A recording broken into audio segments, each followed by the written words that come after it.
of buyers. People spend money when they feel that they have more money coming in.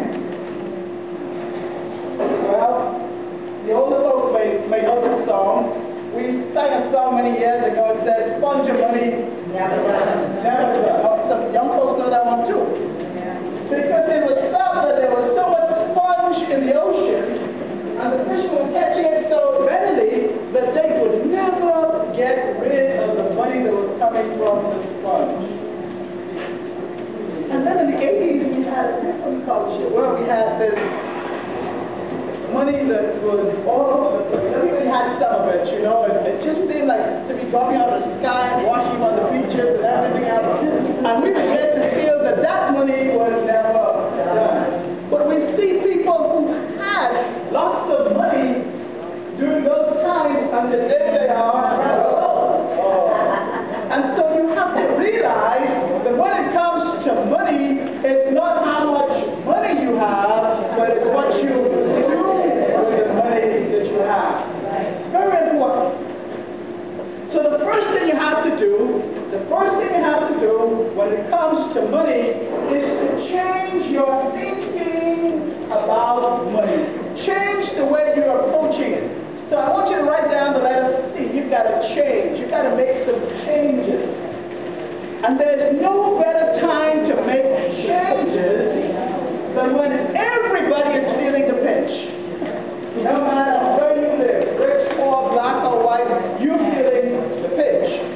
Bill Gates himself announced to the world that he has lost billions over the last 12 months because of the downturn in the market.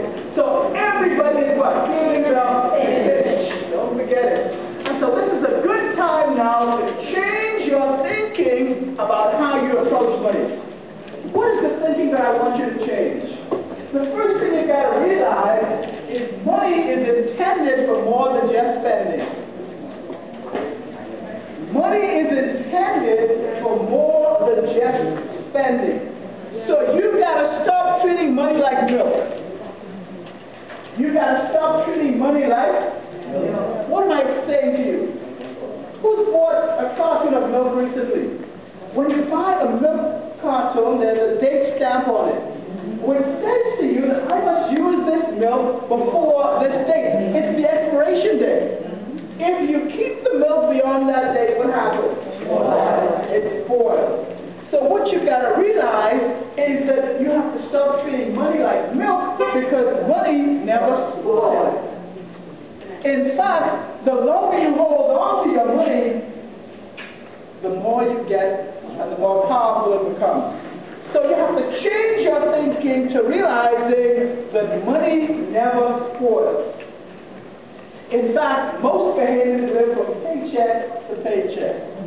And I won't talk about you. You tell me whether it hurts you. But most behaviors live from paycheck to paycheck, hoping for the next payday to be able to pay their bills. Why? Because we're spending 114% of what we earn. Now, how do you describe that? We still robbing Peter to pay for it.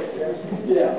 And so we live our lives hoping and wishing for the next paycheck. All because we treat our money like milk, rushing to get rid of it before the next payday. You feel that if it's one set of money means the other set of money there, something will go wrong with it. That's not the case.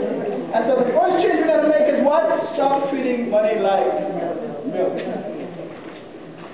Why is that so important?